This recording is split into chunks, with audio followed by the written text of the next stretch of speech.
conectar com o Senhor. Ok. Sim, senhora. A moça está dizendo que a chamada está sendo gravada. Tranquilo? Vamos orar em nome de Jesus. Eu peço oração.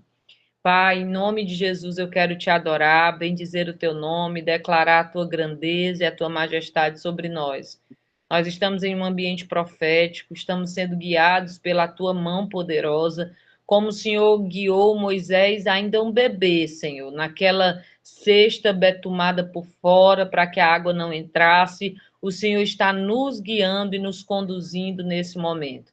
Pai, nós reconhecemos que em nós não temos suporte, capacidade para administrar tudo que o Senhor nos confiou. Por isso, nós nos submetemos diante da tua soberania, nos rendemos diante de ti, tributamos a ti a nossa adoração, porque sem ti nada nós podemos fazer, mas contigo nós seremos mais do que vencedores em Cristo Jesus. Senhor, bloqueia agora toda oposição maligna, tudo que não vem de ti, toda palavra contrária, palavra de inveja, palavra de maldição, seja quebrada agora em nome de Jesus, que os céus estejam liberados. Repreende todo o céu de bronze, toda opressão, toda perseguição espiritual. Espíritos malignos, nós ordenamos agora, bata em retirada.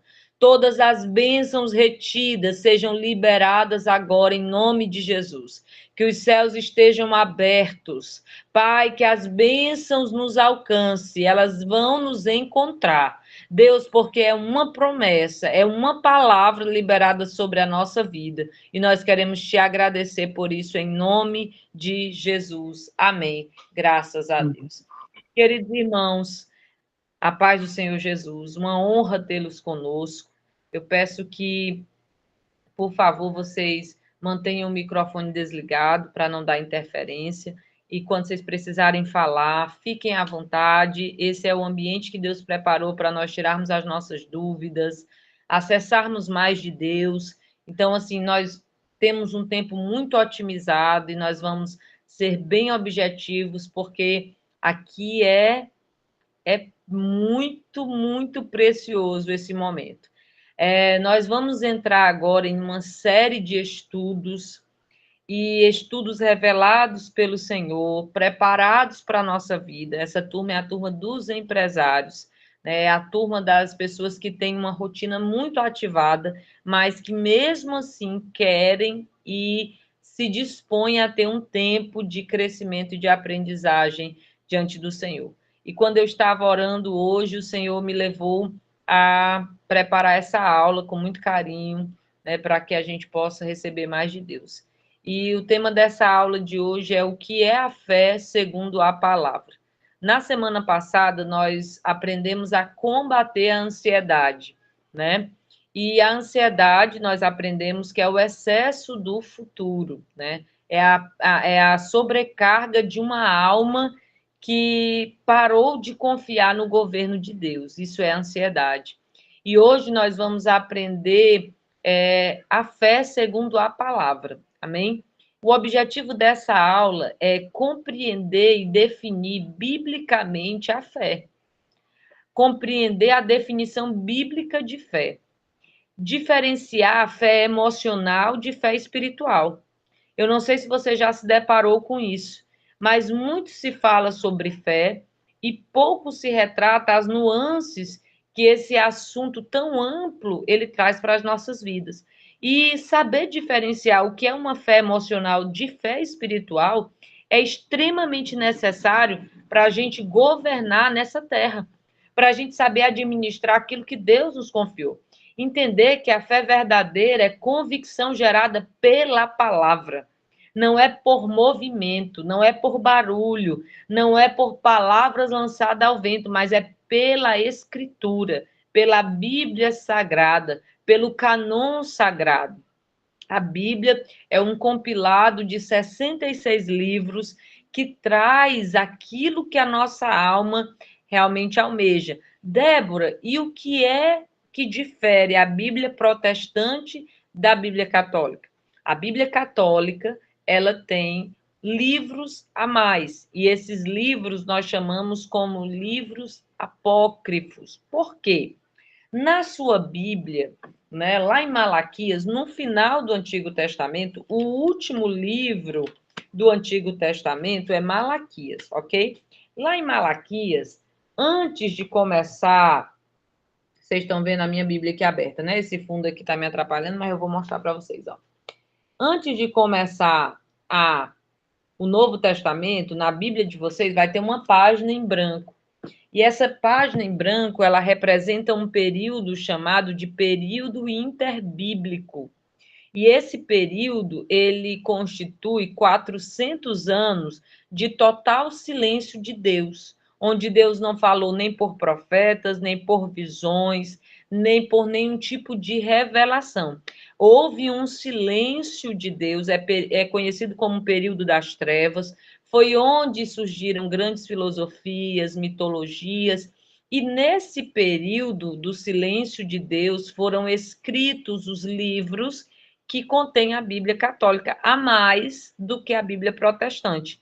Quando foi se fazer a preparação dos livros considerados canônicos, e os livros canônicos, ele significa dizer que são divinamente inspirados, o contexto dos livros que foram escritos nesse período interbíblico, eles não eram compatíveis com os demais textos considerados canônicos. Por isso, nós não os consideramos canônicos, inspirados por Deus. Não significa dizer que esses livros não tenham importância. Não significa dizer que eles não tenham um valor cultural, histórico. Porém, canônico, não. Ok? Então, nós temos 66 livros na Bíblia Sagrada, aproximadamente 40 escritores que viveram em tempos diferentes, em universos diferentes, séculos diferentes, mas que comunicam a mesma verdade. Autores que não se conheceram na maioria das vezes, que não se viram, mas que escreveram debaixo da inspiração divina, né? E escritores que escreveram debaixo da inspiração divina o mesmo assunto. Qual é o assunto central da Bíblia? Jesus Cristo, salvação, ok? Lá na Transfiguração, vocês já devem ter lido, né? Quando Elias e Moisés se apresentam para Jesus e os discípulos estão lá, Pedro, João e Tiago estão lá porque eram as pessoas mais próximas e que acompanhavam Jesus nas suas particularidades. Pedro vai dizer: o senhor quer que eu faça uma tenda para o senhor, para Moisés e para Elias? O que a transfiguração quer comunicar? A transfiguração quer comunicar que Elias representa os profetas, Moisés representa a lei. A lei e os profetas apontam para o mesmo assunto, e o único assunto que importa é Jesus de Nazaré, salvação. Então, nós precisamos entender primeiro o livro que nos norteia, o livro que nos dirige, que nos conduz, a Bíblia Sagrada. Nós cremos veementemente que a Bíblia ela é inspirada por Deus. A Bíblia ela é um livro cujo autor é Deus, e esse autor usou de 40 escritores para transmitir a sua real mensagem. Agora nós vamos ver a definição bíblica de fé. O texto base para isso é a Epístola aos Hebreus, capítulo 11, verso de número 1. Esse capítulo de Hebreus é conhecido como a galeria dos heróis da fé. Só a nível de informação e a nível de conhecimento, Hebreus não tem o seu autor revelado, seu escritor revelado. Então, algumas teorias afirmam que foi Paulo, outros afirmam que foi o próprio Jesus, mas a Bíblia não revela, e o que a Bíblia não diz, nós não vamos inventar, ok? Nós nos limitamos àquilo que está escrito e àquilo que Deus nos permitiu saber, ok? Então, o autor de Hebreus, a Bíblia não diz quem é, e nós também não vamos ousar dizer tal coisa.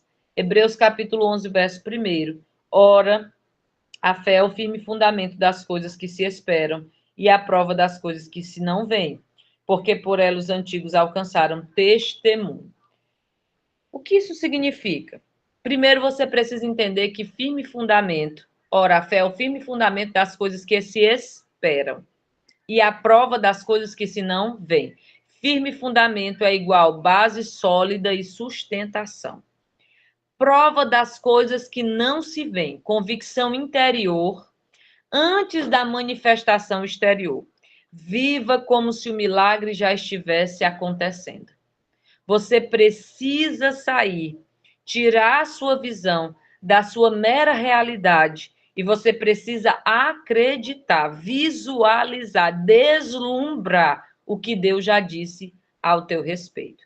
Nós precisamos desmistificar tudo que foi construído acerca de fé que não provém da palavra de Deus. Você precisa entender agora que fé não é um sentimento, fé não é pensamento positivo, fé é a certeza espiritual baseada em uma promessa de Deus. Há algumas pessoas que não entendem, não compreendem que sem fé é impossível agradar a Deus. Você precisa crer para ver e não o contrário, ver para crer. Com Deus não funciona ele colocar o chão e a gente colocar o pé. Com Deus funciona. Eu vou colocar o pé porque quem me prometeu é o meu sustento, é o meu firme fundamento. Epístola aos Romanos, capítulo 10, verso 17. Olha o que a Bíblia vai dizer. A fé vem pelo ouvir e o ouvir pela palavra de Deus. Aqui aprendemos algo poderoso. A fé não nasce da necessidade. A fé não nasce do desespero. A fé nasce da palavra. Você precisa ouvir a palavra de Deus. Você precisa estar perto de pessoas que comunicam essa verdade de Deus. Por quê? Porque é a palavra de Deus que vai gerar essa semente de fé, germinar, vai fazer essa semente de fé germinar no teu coração. Queridos, a fé não nasce da necessidade. Tem gente que precisa muito, mas ao invés de ter fé, gera murmuração, reclamações. Totalmente o avesso daquilo que realmente a fé é. Vamos aprender agora o que não é fé? O que é que não é fé? Muita gente confunde fé com otimismo. Fé não é otimismo, querido. Não, pensamento positivo. Vamos lá, vamos lançar energia positiva. Fé não é otimismo. Fé não é emoção intensa. Ah, eu vou me concentrar aqui e eu vou dizer o mantra, eu vou falar umas palavras legais e isso vai acontecer. Fé não é emoção intensa. Fé não é desejo forte, nem é pensamento positivo, mas fé bíblica não é energia mental, é resposta espiritual à palavra revelada. A fé bíblica, amados, não é a energia que eu produzo. A fé bíblica é a resposta espiritual a uma palavra dita sobre mim. Ei, o Deus que fez a promessa vai te dar fé para crer que essa promessa vai acontecer. Embora na maioria das vezes, quando Deus faz a promessa, não faz sentido com a nossa realidade. A promessa difere muito a nossa realidade. Quando Deus fala uma coisa, a gente diz que nem Sara. Esse homem tá doido. Como é que eu vou engravidar sendo velha? Como é que eu vou engravidar se eu nem menstruo mais? Como é que eu vou engravidar? E aí o anjo foi e disse, por que riu, Sara? Se daqui a um ano eu vou voltar aqui, ela vai estar com o menino nos braços. Então, a fé, querido, não é uma energia mental, não é um otimismo, uma emoção intensa, um desejo forte, um pensamento positivo, mas é resposta espiritual à palavra revelada. Agora nós vamos chegar num ponto muito importante. Diferença entre fé emocional e fé espiritual. O que é a fé emocional? Vamos lá. Você vai aprender a discernir a partir de agora esses dois fatores, que são muito parecidos, mas que são totalmente diferentes. Características. A fé emocional depende do que eu estou sentindo. A fé emocional é se eu estiver animada, a minha fé está lá em cima. Mas se eu estiver triste, eu acho que nem foi Deus que falou, é uma fé emocional. É uma fé oscilante. Oscila conforme as circunstâncias. Mas se fosse Deus, por que o carro quebrou? Se fosse Deus, por que eu tive prejuízo? Se é Deus, por que eu estou doente? Por que está tendo problema? Ela oscila conforme as circunstâncias. Isso é fé emocional. Depende do que eu estou sentindo, oscila conforme as circunstâncias, se abala com notícias ruins. A fé emocional, irmão, não suporta passar pela tribulação. A fé emocional, ela precisa de estímulos externos constantes. Sabe aquela pessoa que fica direto, Deus me dá um sinal. Deus me dá um sinal. Amado, o sinal ele já te deu. A palavra ele já liberou. Você só precisa não deixar o seu sentimento lhe gerenciar. O que Deus quer te habilitar hoje é você estar no controle das suas emoções. É você gerenciar o que você sente, para que a sua fé não seja uma montanha russa. Ora você crê e ora você despenca. Deus hoje está sarando as raízes emocionais que trazem instabilidades espirituais para a nossa vida. Exemplo, Pedro andando sobre as águas em Evangelho segundo Mateus, capítulo 14, verso 28 ao 31. Enquanto ele olhava para Jesus, ele andava. Mas quando ele olhou para o vento, ele afundou. Qual é o segredo da nossa vitória? Olhar para Jesus. Débora mais está desabando. Continua olhando para Jesus. Débora, mas não está acontecendo nada. Continua olhando para Jesus. A fé emocional, ela começa no entusiasmo, mas termina no medo. Ai, eu cheguei agora de uma oração poderosa, eu recebi uma palavra, eu chorei, eu me arrepiei toda, eu senti poder de Deus, começou na emoção, no entusiasmo, mas na hora que o dia a dia veio acontecendo e a luta veio chegando e parece uma areia movediça que quanto mais eu mexo, mais eu afundo, a minha fé emocional vai me levar para o lugar de medo. E o medo nós aprendemos na aula passada que ele paralisa. E não é isso que Deus quer para nós. Agora nós vamos para a parte boa, a fé espiritual. Ah, queridos, essa fé está sendo gerada ainda mais forte no nosso coração agora. Primeiro, você precisa aprender as características da fé espiritual. Eu não sei se você se identificou com alguma característica da fé emocional. Eu quero dizer para você como uma propriedade de causa. Eu, muitos anos da minha vida, oscilei entre fé emocional e fé espiritual. Eu cria enquanto eu estava emocionada, mas quando eu via as coisas não acontecendo, eu desanimava. Chegava a murmurar, chegava a questionar. Então, se você se identificou com alguma característica dessa fé emocional, não é o fim do mundo. Você não é a primeira nem a última pessoa que vai se confundir nesse quesito. Mas o Senhor hoje vai te mostrar o caminho da graça, da misericórdia, da restauração, da fé verdadeira, aquela fé que vai te sustentar nos dias mais difíceis. Amém? Vamos para as características da fé espiritual. Primeiro, baseada na palavra. A fé espiritual, ela se agarra, ela se firma, ela se nutre pela palavra. Você precisa usar a palavra de Deus ao teu favor. Você precisa orar declarando a palavra sobre a sua vida. Exemplo, Débora, por favor, dá um exemplo aí. Vamos lá para o Salmo 70. Nós estamos falando de empresários, estamos falando de gente que precisa fechar o mês bem, de gente que está preocupado com vendas, com atendimento, com números, tá? Pois vamos para o Salmo 70, por favor. Vamos usar a palavra, vamos usar a palavra para nosso favor.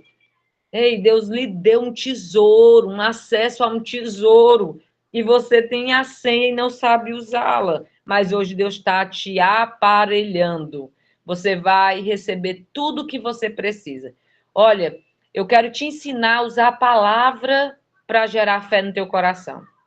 Está no momento de angústia, está no momento de luta, pega a Bíblia, Salmo 70, e você vai dizer: Deus, está escrito na tua palavra, apressa-te, ó Deus, em me livrar. Senhor, apressa-te em ajudar-me. Deus, A tua palavra está me ensinando a clamar por isso. A tua palavra está me ensinando a pedir. Por favor, Senhor, me ajuda. Te apressa, chega bem aqui, senta do meu lado, me dá estratégia, me dá ideia. Deus, abre a minha mente, faz eu entender o que eu não consigo, Pai. Deus, me dá assim, olha, Pai, um roteiro santo, me diz com quem que eu falo. Senhor, faz meu network, Deus, muda as mesas que eu estou sentada. Começa a orar baseado na palavra. A fé espiritual, ela é baseada na palavra. Outro texto maravilhoso. Depois de você descansar em Deus, Mateus capítulo 7, verso 7. Olha o que a Bíblia vai ensinar para você, empresário de Jesus. Próspero, próspera, cheios da bênção do Senhor, celeiros transbordantes. Olha o que Deus vai ensinar. Pedi e dá-se-vos-á.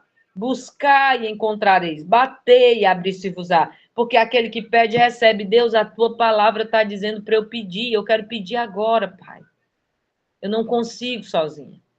Senhor, eu não consigo sem a tua ajuda. Ei, Deus, eu não conheço o coração de ninguém, mas tu conhece. Eu devo fechar esse contrato. Senhor, eu devo aceitar essa proposta. Senhor, eu devo ir, eu devo ficar. Ah, irmão, se nós aprendermos a usar a nossa fé baseada na palavra, nós viveremos o extraordinário. Até aqui tudo bem, queridos? Tudo sob controle? Está dando para entender direitinho? Demais. Glória a Deus. Fé espiritual, ela é independente das circunstâncias. Não importa se você está no azul, no vermelho, se você tem um arco-íris todinho aí na tua empresa. A tua fé, ela é independente dos teus números. Você vai entrar no seu escritório e você vai declarar: esse lugar é de Jesus. Esse lugar tem uma fonte inesgotável de bênção. Esse lugar é um lugar onde Deus vai fazer coisas extraordinárias, onde famílias serão abençoadas pela água que Deus está derramando aqui. Perceba, a fé espiritual, ela é baseada na palavra. Ela independe das circunstâncias. Ela permanece mesmo sem ver resultados imediatos. Irmã, a vitória não é de quem acredita apenas, não. A vitória é de quem persevera. Nós vamos ter aula sobre perseverança aqui. Porque acreditar quando as coisas estão se encaixando, quando está tudo redondinho, é fácil. O que Deus quer é que você permaneça crendo, mesmo sem ver resultados imediatos. Deus, anote isso, por favor. Deus não é imediatista. Nós somos. Nós gostamos do pronto, do agora, do já. Nós gostamos do haja. E haja luz, e houve luz. Mas no quesito de resposta de oração, de cumprimento de promessa, Deus não é imediatista. Ele é dono do tempo. Ele é atemporal. Ele não tem começo, meio e nem fim.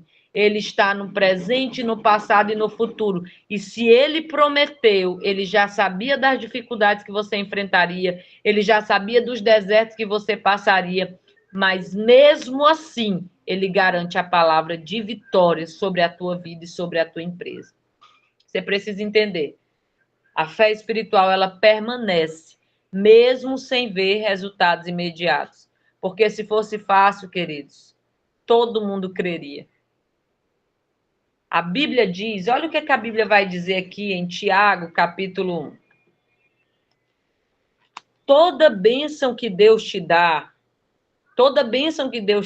querida, anota isso, por favor. Toda bênção que Deus te dá vai vir acompanhada da capacidade de gerenciá-la. O que Deus entregou para você, ele entregou para você. Não adianta delegar para outro. O que Deus quer que saia, que parta de você, vai sair de você. E toda bênção que Deus te dá, ele te dá capacidade para acessar e para desfrutar dela. Olha o que a Bíblia diz aqui em Tiago, capítulo 1. O homem, verso 8. Não, vamos ler a partir do verso 6, por favor. A partir do verso 5. Tiago, capítulo 1, verso 5.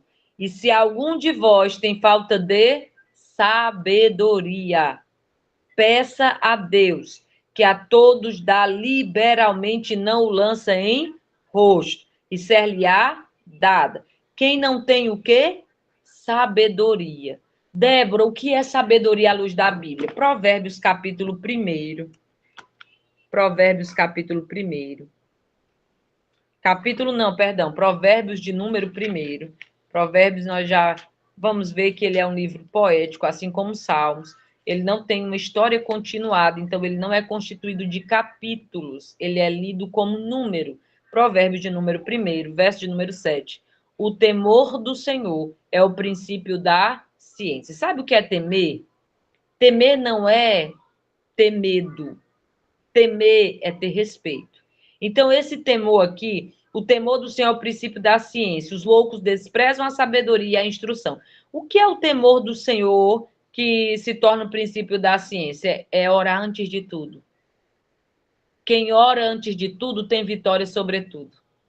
O problema das pessoas é que elas vão orar depois de tomarem decisões, depois de fecharem contrato, depois de assumirem questões. Aí quer que Deus vá lá como menino de recado para resolver. Deus está dizendo, quer que eu esteja à frente de tudo? Pois deixe eu assumir o meu lugar na sua vida. Temor é colocar Deus para decidir por mim aquilo que é melhor para a minha vida, para a minha empresa e para tudo. Débora, como é que eu faço isso? Tendo relacionamento com o Senhor. Senhor, hoje eu vou para uma reunião importante. Jesus, eu quero que o Senhor me guie. Eu devo estar nesse negócio, eu devo ir para cima disso aqui. Porque se Deus disser que tu vai, vai, meu irmão, vai que tu vai vencer. Mas se Deus disser não, não se meta não, que é prejuízo. Agora, por que as pessoas têm tanto abacaxi para descansar? Porque elas não têm o hábito de orar antes de tomar a decisão. Mas vamos para Tiago. E se algum de vós tem falta de sabedoria, peça a Deus, que a todos dá liberalmente, não lance em rosto e ser-lhe-á dada. Peça, porém, com fé, não duvidando. Por quê? Porque o que duvida é semelhante à onda do mar, que é levada pelo vento e lançada de uma para outra parte. Não pense tal homem que receberá do Senhor alguma coisa. Irmão, isso aqui é mais claro que isso, não tem não, irmão. Não tem. Quem não tem sabedoria, peça a Deus. Depois de pedir sabedoria, peça com fé. Depois que você pedir com fé, não duvide. E se você duvidar, já saiba, voltou para o final da fila. E essa dúvida aqui não é a dúvida natural do ser humano. Porque a gente duvida mesmo. João Batista duvidou, amigos. E João Batista, Jesus disse que não tinha homem nascido de mulher maior do que João Batista, não. Mas todo aquele que fizesse a vontade do seu pai naquele momento seria maior do que ele. João Batista, o cara viu a trindade manifestada, o pai falando, esse é meu filho amado, Jesus batizando, o Espírito Santo em forma de pomba, e quando ele recebeu o decreto de decapitação, ele mandou um recado para Jesus, pelos 2 discípulos. O Senhor é o Messias mesmo ou a gente tem que esperar outro? Aí Jesus respondeu, diga a João Batista que os cegos estão vendo, os surdos estão ouvindo, os coxos estão andando e aos pobres está sendo anunciado o reino de Deus. Querido, Deus não vai te responder com palavras, Deus vai te responder com comprovações de fé. Para pensar. Sem Jesus, você estaria onde você está? Você acha que não há algo sobrenatural sobre a tua vida acontecendo? Você acha que não há um investimento celestial sobre ti? E não é sobre dinheiro, queridos. É sobre prosperar mesmo sem ter nada. É sobre ser feliz, ter contentamento com tão pouco. Você não precisa de muita coisa para ser feliz, não. Você precisa de Jesus. Isso não significa dizer que ele não vai prosperar infinitamente os teus recursos. Ele só está querendo te fazer entender primeiro que a maior riqueza que um ser humano pode possuir é ser amigo do Senhor. É ter relacionamento com ele. Então, uma fé espiritual, ela é baseada na palavra, ela independe das circunstâncias, ela permanece mesmo sem ver resultados imediatos e ela está fundamentada na revelação. Já parou para pensar, queridos? Para pensar comigo aqui. Deus sempre faz você visualizar o pronto, sim ou não? Deus, quando fala algo para você, ele faz você visualizar o resultado. Ele não te revela o processo. Porque se ele te revelasse o processo, você diria o quê? Chame outro, Senhor. Não quero passar por isso, não. Estou muito bem aonde eu estou. Esse negócio é difícil, é doloroso. Eu vou passar noites acordada às vezes, eu vou me preocupar, vai ter hora que eu vou querer correr de um lado para o outro. Deus não revela processo, irmão. Porque o processo, ele é construtivo, ele é doloroso. O propósito gera satisfação, mas o processo modela o caráter. Então, não dá para inverter essa linha de etapas, de fatores que Deus usa na nossa construção. Talvez você esteja aqui hoje no processo, sem entender nada, sem saber o que vai ser amanhã, como é que vai ser, mas Deus está dizendo, eu estou te ensinando a confiar. É no teu limite que eu vou agir. Deus quer que você esteja perto de pessoas que apontem o teu destino. E não pessoas que travem a tua vida. Nessa noite, Deus está te mostrando isso. A tua fé está fundamentada numa revelação. Qual foi a palavra que Deus te disse? Creia nela, acredite nela, sonhe em cima dela.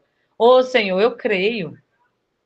Abraão, o exemplo disso é Abraão. Vamos abrir aqui em Romanos 4, do 18 ao 21. Romanos 4. Olha o que a Bíblia vai dizer. Romanos capítulo 4, do verso 18 ao 21.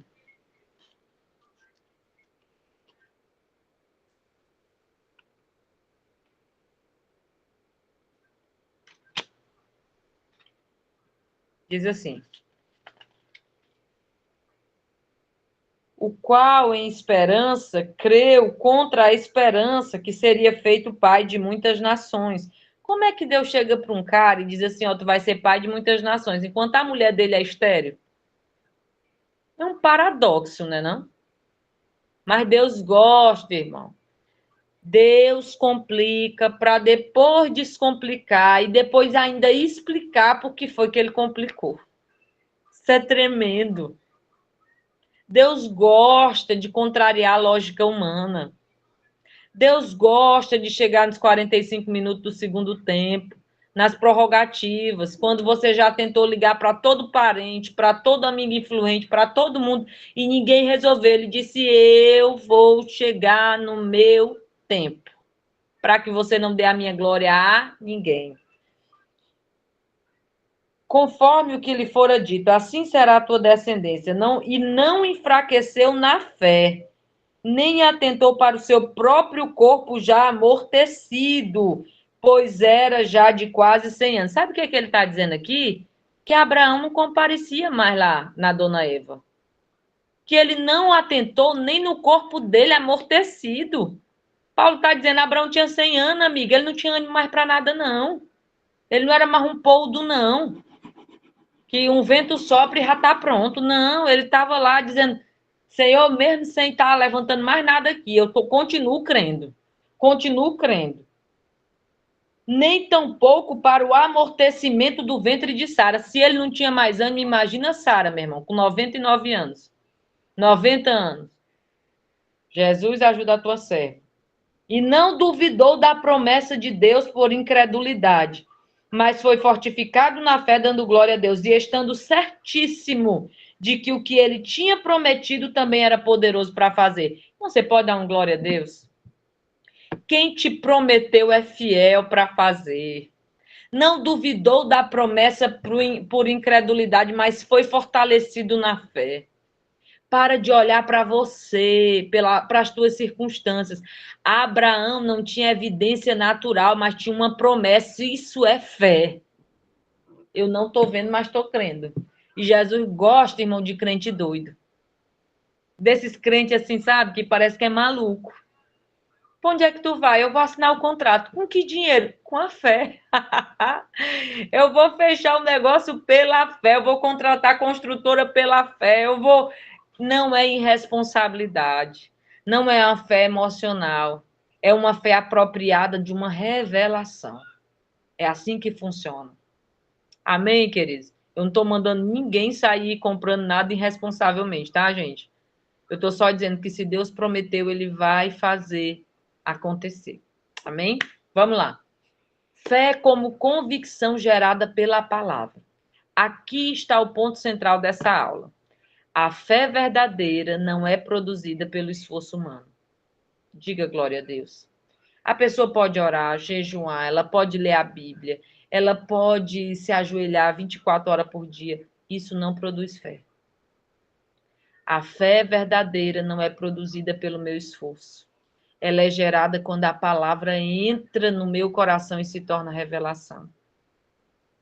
As pessoas pensam que é tão assim interessante esse assunto, porque o ser humano, naturalmente, ele tende a se comparar aos outros. Geralmente, quando alguém está prosperando, a pessoa olha e diz: por que está dando certo para ele e não para mim? E o que não se procura compreender é que essa pessoa que está vivendo o que Deus prometeu, ela fez com que a palavra entrasse no coração dela e ela se permitiu ser revelada por essa palavra.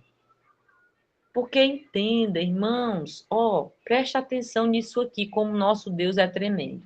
E ele é extremamente cauteloso. Se existe um exemplo de cautela, de cuidado, de responsabilidade, isso está no nosso Deus. Deus chama um senhor de 80 anos chamado Moisés e ele chama ele numa sarça ardente. A sarça está ardendo, Moisés está olhando e ele vai dizer: tire a sandália dos seus pés. Por quê? Porque o lugar que você está pisando é santo. Quando Deus diz isso, ele está dizendo... Peraí, irmãos, que um besouro baixou aqui e eu estava com medo dele. Pronto. Tá vendo o besouro aí, Jujuba? No chão? Tá bem, então. Oi. Eu só queria tirar logo porque... Tá bem molinho, né? Tá. Certo. A mamãe tá dando aula, tá? Então, eu levantei a rir. Certo, tá bom. Obrigada por falar. Ó, Deus chama um senhor de 80 anos chamado Moisés, ok? Ele diz: Moisés, tira a chinela dos teus pés, porque o lugar que tu tá pisando é santo. Moisés tira. Aí Deus vai e olha para ele e diz: eu quero que você volte lá no Egito. E eu não sei falar, não. Sou gago. Homem, esse negócio não é para mim, não. Chame outra pessoa. E ele diz: quem foi que fez a língua? Aí ele: o senhor. Então pronto, vai, eu vou levantar Arão. Enfim, todos nós sabemos a história. Moisés volta. Quando Moisés chega em casa, Moisés chega para Zípora, sua mulher, e diz o que Deus mandou, e ela concorda e vão embora. Só que no meio do caminho, o anjo da morte vai se colocar contra Moisés. Parece loucura, sim ou não? Deus mandou o cara ir. Quando ele decidiu ir, o anjo vai lá para matar? Como assim, Deus? Presta atenção. Havia uma lei dada por Deus a Abraão. Qual foi a lei? A lei da circuncisão. O menino do sexo masculino, ao 8º dia, precisava ser circuncidado. Por que o 8º dia? Porque no 8º dia, o cérebro humano não sabe identificar o que é dor. No 8º dia, acontece uma proliferação de células que se regeneram no corpo humano. Então, no 8º dia, quando o menino era circuncidado, e naquele tempo não tinha anti-inflamatório, antibiótico, quando ele era circuncidado, o próprio corpo tratava de curá-lo. Ele não sentia dor, a criança não sentia dor, não tinha sofrimento, e o próprio corpo tratava de não permitir infecções e não trazia malefícios para aquela criança de 8 dias de nascido. Agora, Zípora não é hebreia, ela é uma nômade. Né? Seu pai era amigo, simpático dos hebreus, mas eles não eram lá descendentes de Abraão. Então, tu imagina Moisés olhando para uma mulher que não sabia nada do Deus de Israel, dizendo para ela, com um menino de 8 dias, eu vou cortar aqui o prepúcio aqui do nosso filho. Uma mãe que não sabe, não entende, vai permitir? Você tá louco? Você quer mutilar nosso filho? Vai nada.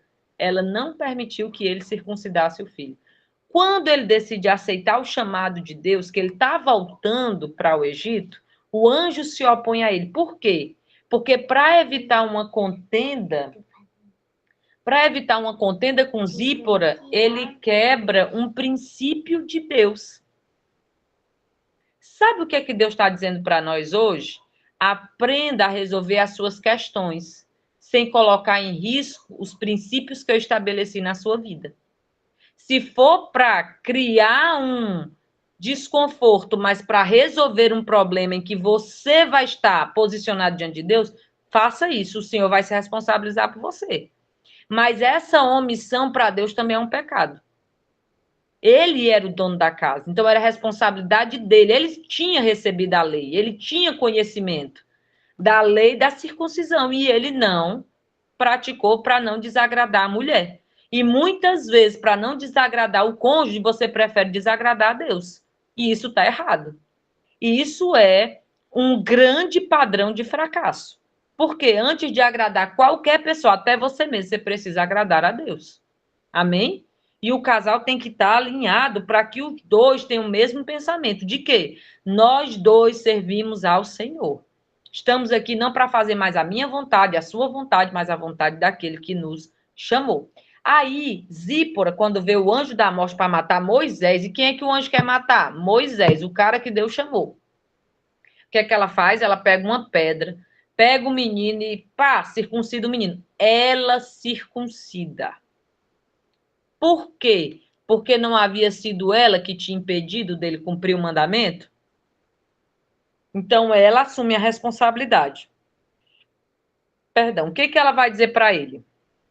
Ela vai dizer para ele: tu hoje me é como um marido sanguíneo, porque eu precisei fazer o teu papel. É interessante. Ele, para não desagradar ela, desagradou a Deus e agora ela está culpando ele por ela não ter deixado ele cumprir o princípio que Deus tinha ordenado. O que eu quero dizer com isso? Eu quero dizer para você que é muito fácil aceitar o chamado. Dizer sim para Deus é fácil. Mas você precisa entender que esse sim, ele tem alguns parâmetros. E quais são eles? Primeiro, não é o chamado que se adequa a você. É você que se adequa ao chamado. Não é a promessa que se adequa a você, é você que se adequa à promessa. Se você recebeu uma promessa e não tem capacidade de sair das velhas mesas, eu sinto muito em lhe dizer, a promessa vai passar e você não vai vivê-la. Por quê? Porque com a promessa vem movimento, com a promessa vem atitude, com a promessa vem ação. Deus não tem negócio com gente estagnada, com gente morna, com gente que não tem atitude. Deus está procurando gente para ele usar como propaganda dele na terra e é gente que tem coragem de se mover. É para ir para onde é, eu não sei. Eu ouvi uma voz mandando eu sair do meio da minha parentela e eu estou saindo, e eu estou indo, eu estou avançando. Eu não quero nem saber ou tentar entender, eu só quero estar debaixo da direção de Deus. Amém? Então vamos lá. Fé como convicção gerada pela palavra. Aqui está o ponto central dessa aula. Ela é gerada quando a palavra entra no meu coração e se torna revelação na minha vida. Deus vai requerer muita coisa de nós e está tudo bem. Ele está nos projetando para algo grande. Então, é necessário que algumas coisas sejam tiradas da nossa vida. Algumas portas precisam se fechar para que novas portas se abram. Evangelho, segundo escreveu João, capítulo 6, verso de número 63. João 6, 63. Olha o que a Bíblia diz. João 6, 63.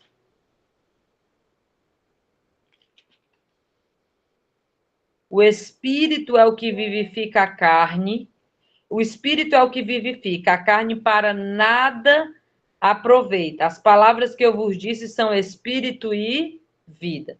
As palavras que eu vos disse são Espírito e vida. Quando a palavra é ouvida, é recebida, é meditada, é crida, ela gera convicção. Pode todo mundo duvidar, mas você ouviu, você recebeu, meditou e creu, ela vai gerar convicção e você não tem outra alternativa a não ser avançar, a não ser prosseguir. E eu vejo pela fé, irmãos, Deus levantando algumas estacas para o avanço de muita gente. Deus levantando algumas porteiras, sabe? E tirando empecilhos do caminho, você vai crescer. Querida, agora preste atenção. Convicção é diferente de esperança vaga. Se Deus quiser fazer, Ele faz. A esperança diz, tomara que aconteça. A fé diz, já é realidade no mundo espiritual. Diga glória, irmão Daniel. Aleluia, aleluia. É exatamente isso. A esperança diz, tomara que aconteça. Se Deus quiser, vai acontecer. A fé diz, já é realidade, rapaz. Eu já estou lá na bênção, eu já estou desfrutando. Olha aí, Léo, eu já estou nos... Eu não sei nem dizer o nome. Emirados Árabes, sei não dizer o nome não. Quase uma língua estranha. Aleluia. A fé já é realidade no mundo espiritual, queridos. Deus está falando aqui. Agora vamos aprender, amados irmãos, como a fé é gerada. Primeiro, se exponha. Amém. Se exponha constante à palavra. Irmão, a fé é gerada quando você alimenta todo dia. A fé cresce quando há uma alimentação espiritual diária. Quando há uma alimentação espiritual diária, a nossa fé precisa estar exposta constantemente à palavra de Deus. É gente que diz, eu quero ter tanta fé, irmã Débora, eu quero que a minha fé aumente, mas só escuta música do mundo, só vive falando coisas que não edificam, só senta nas rodas que falam bobagem, gente que não tem propósito, gente que vive sem nexo, gente que não sabe nem quem é Deus, o que é uma aliança. Deus está dizendo, enquanto você não for seletivo, a sua fé vai ser minguada, vai ser pouca. Mas se exponha constantemente à palavra. Você vai crescer na graça e no conhecimento. Revelação pelo Espírito Santo. Presta atenção. A letra informa, mas o Espírito revela.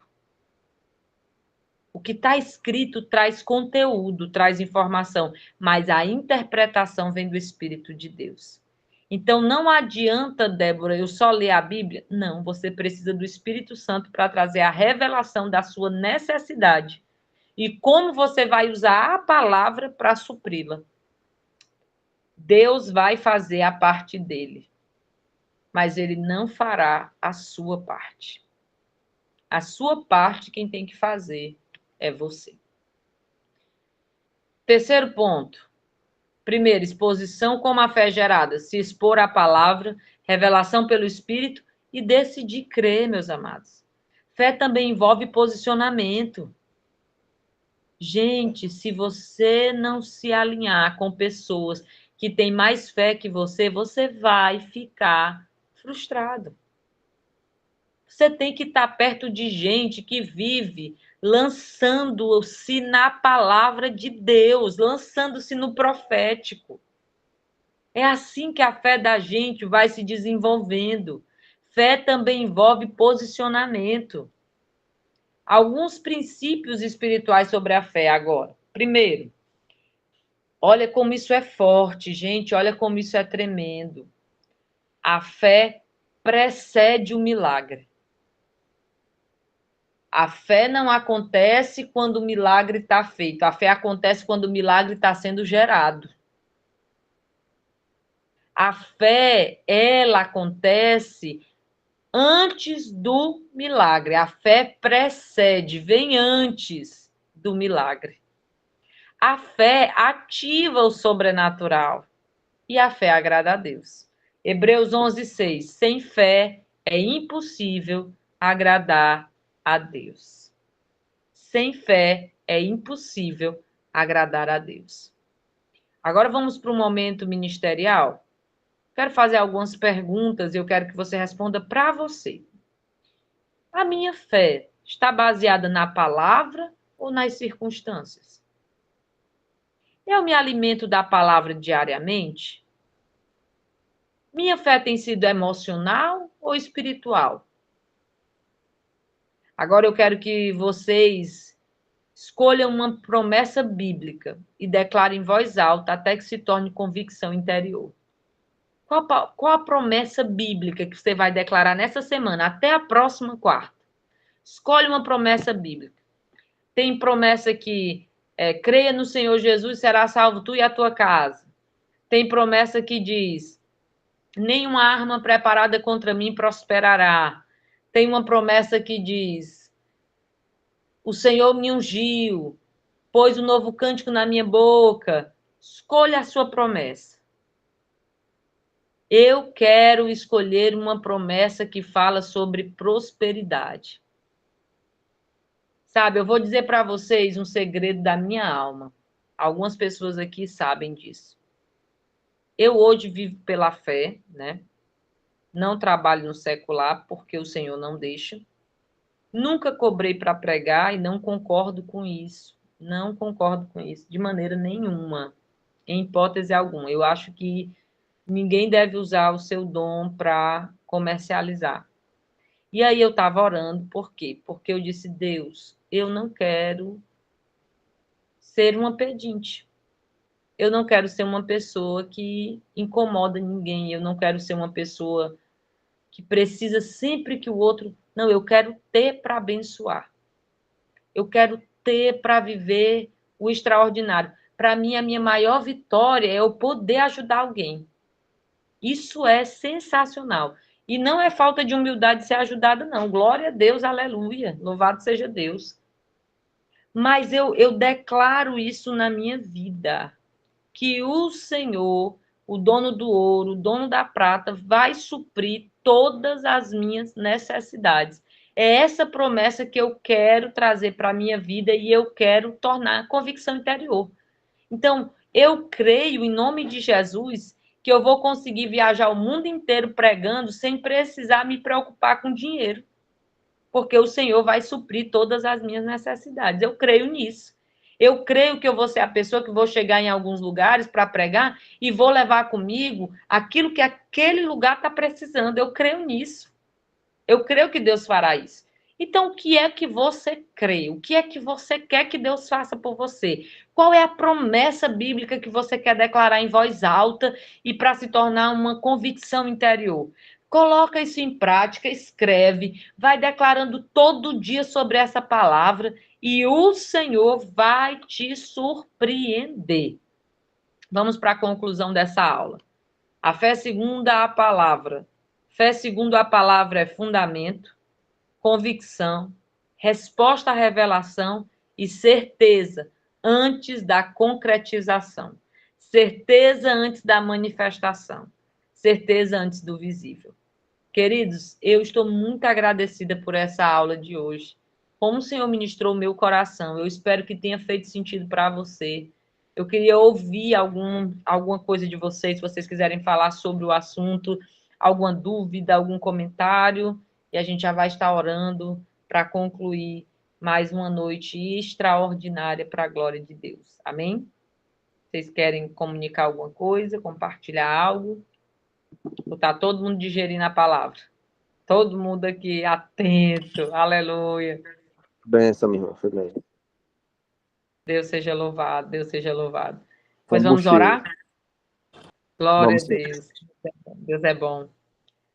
Senhor Deus e Pai, eu te agradeço por essa turma maravilhosa, pelo derramado do teu Espírito Santo sobre a nossa vida, pela graça, Senhor, e pela paz que excede o nosso entendimento. Obrigada pela ativação profética. Eu declaro, Deus, que nós não viveremos mais por emoção, mas por certeza da palavra revelada. Muito obrigada por tudo. Fica conosco. Nos dá uma noite de paz, de descanso, de sossego, de repouso. Fala aos nossos corações nessa madrugada. Em nome de Jesus, Pai, toda honra e toda glória seja dada a Ti. Muito obrigada por tudo. Amém. Graças a Deus. A vitória é nossa pelo sangue de Jesus. A vitória é nossa pelo sangue de Jesus. A vitória é nossa pelo sangue de Jesus. Queridos, a paz do Senhor, Deus abençoe a todos, boa noite, muito obrigada pela atenção e o tempo de vocês. Amém? Boa noite, boa noite. Tchau, tchau, Pai, gente. Paz do Senhor. amém, boa noite.